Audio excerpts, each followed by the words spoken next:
Selamat malam Bapak, perkenalkan nama Herbertus Tade, NIM 2003030086, kelas C semester 1, jurusan Sosiologi.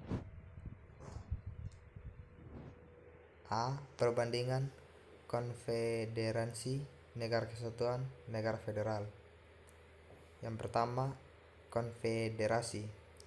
Konfederasi terdiri dari beberapa negara yang berdaulat penuh yang untuk mempertahankan kemerdekaan ekstrim dan inter bersatu atas dasar perjanjian internasional yang diakui dengan menyelenggarakan beberapa alat perlengkapan tersendiri yang mempunyai kekuasaan tertentu terhadap negara anggota konfederasi, tetapi tidak terhadap warga negara-negara itu.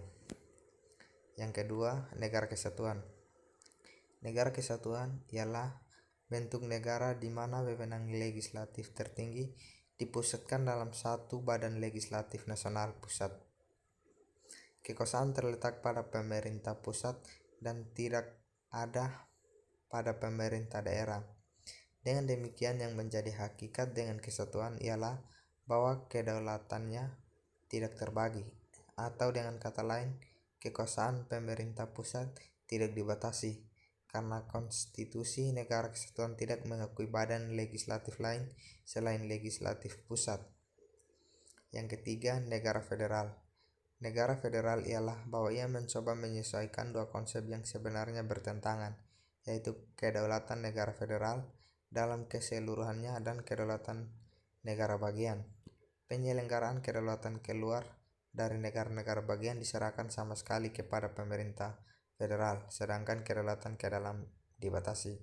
Untuk membentuk satu negara federal, menurut F. Strong diperlukan dua syarat, yaitu yang pertama, adanya perasaan sebangsa di antara kesatuan-kesatuan politik yang hendak membentuk federasi itu. Yang kedua, keinginan untuk kesatuan-kesatuan politik yang hendak mengadakan federasi untuk mengadakan ikatan terbatas. Oleh karena apabila kesatuan politik itu menghendaki persatuan, maka bukan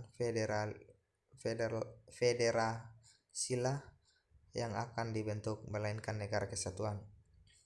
Yang keempat, macam-macam negara federal. Cara bagaimana kekuasaan di antara pemerintah federal dan pemerintah negara-negara bagian. Badan mana yang mempunyai wewenang untuk menyelesaikan perselisihan yang timbul antara pemerintah dan pemerintahan negara-negara bagian. B. Perkembangan konsep trias politik, pemisahan kekuasaan menjadi pembagian kekuasaan. Yang pertama, trias politik adalah anggapan bahwa kekuasaan negara terdiri atas tiga macam kekuasaan. Pertama, kekuasaan legislatif atau kekuasaan membuat undang-undang, atau dalam peristilahan baru sering disebut rulemaking function. Yang kedua, kekuasaan eksekutif atau kekuasaan melaksanakan undang-undang, atau dalam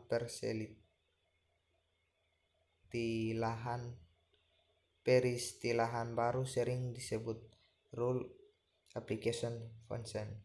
Yang ketiga, kekuasaan yudikatif atau kekuasaan mengadili atas pelanggaran undang-undang, atau dalam peristilahan baru sering disebut rule adjudication function.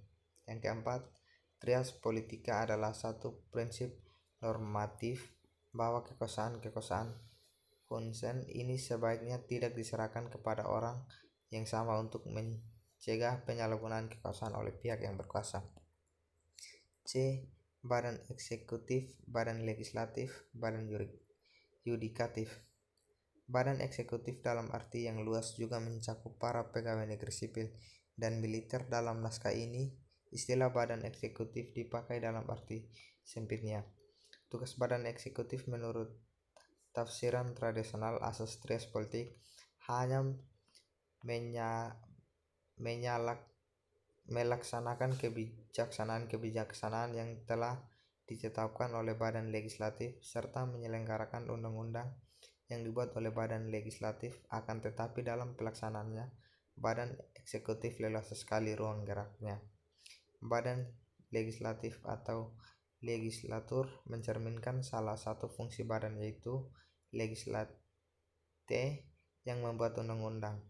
Nama lain yang sering dipakai ialah assembly, yang mengutamakan unsur berkumpul atau untuk membicarakan masalah-masalah publik.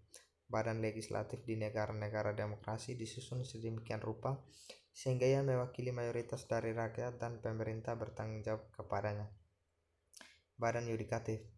Suatu studi mengenai kekuasaan yudikatif sebenarnya lebih bersifat teknis, yuridis, dan termaksud bidang ilmu hukum daripada ilmu politik, kecuali di beberapa negara di mana Mahkamah Agung memainkan peranan politik berdasarkan konsep judicial review. Akan tidak lengkaplah bila dalam rangka dasar-dasar ilmu politik kita tidak membicarakan tentang kekuasaan yudikatif, karena kekuasaan yudikatif erat hubungannya dengan kedua kekuasaan lainnya, legislatif dan eksekutif, serta dengan hak dan kewajiban individu. Yang D. Partisipasi politik. Sifat dan definisi partisipasi politik. Dalam analisis politik modern, partisipasi politik merupakan satu masalah yang penting dan akhir-akhir ini banyak dipelajari, terutama dalam hubungannya dengan negara-negara berkembang. Partisipasi politik adalah kegiatan-kegiatan sukarela dari warga masyarakat melalui mereka mengambil bagian dalam proses pemilihan penguasa dan secara langsung atau tidak langsung dalam proses pembentukan kebijakan umum. Partisipasi politik di negara demokrasi. Kegiatan yang dapat dikategorikan sebagai partisipasi politik menunjukkan berbagai bentuk dan intensitas. Biasanya diadakan pembedaan jenis partisipasi menurut frekuensi dan intensitasnya. Partisipasi politik di negara otoriter. Di negara-negara otoriter seperti komunis pada masa lampau, partisipasi massa umumnya diakui kewajarannya karena secara formal kekuasaan ada di tangan rakyat. Akan tetapi tujuan utama partisipasi massa dalam masa pendek masyarakat adalah merombak masyarakat yang terbelakang menjadi masyarakat modern, produktif, kuat, dan berideologi kuat. Partisipasi politik melalui New Social Movements atau NSM. Kelompok-kelompok kepentingan muncul pertama kali pada awal abad ke-19. Organisasi internal lebih longgar dibandingkan dengan partai politik. Mereka juga tidak memperjuangkan kursi dalam parlemen karena dianggap badan itu telah berkembang menjadi terlalu umum sehingga tidak sempat mengatur masalah-masalah yang lebih spesifik. Mereka cenderung memfokuskan diri pada satu masalah tertentu saja. Klasifikasi sistem kepartaian. Sistem partai tunggal.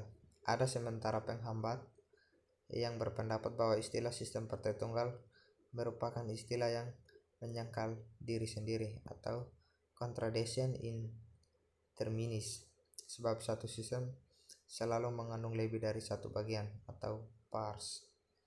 Yang G. Gabungan sistem distrik dan sistem proporsional. Beberapa negara mencoba mengambil alih beberapa ciri dari sistem pemilihan umum yang lain. Singapura misalnya, yang biasanya memakai sistem distrik murni atau single member constituency dalam pemilihan umum 1991 menentukan bahwa sejumlah distrik akan diwakili oleh 4 wakil. Kasus yang paling menarik dan gamblang adalah Jerman, yang pada masa lampau mempunyai terlalu banyak partai dengan memakai sistem proporsional murni. Dewasa ini menggabung kedua sistem dalam pemilihan umumnya. Setengah dari parlemen dipilih dengan sistem distrik dan setengah lagi dengan sistem proporsional. Yang ke-H. Zaman reformasi. Perdebatan sistem pemilu di awal masa reformasi 1998 sampai 1999. Persoalan yang mengemuka di antaranya adalah lemahnya peran parlemen atau lembaga legislatif dibandingkan dengan institusi eksekutif, dan kurang menonjolnya fungsi para legislator di parlemen dalam menjalankan fungsi yang diamanatkan. Pemilu di zaman reformasi. Pertama, dibuka kesempatan kembali untuk bergeraknya partai politik secara bebas, termaksud mendirikan partai baru. Kedua, pada pemilihan umum 2004 untuk pertama kali Dengan sejarah Indonesia diadakan pemilihan presiden dan wakil presiden secara langsung.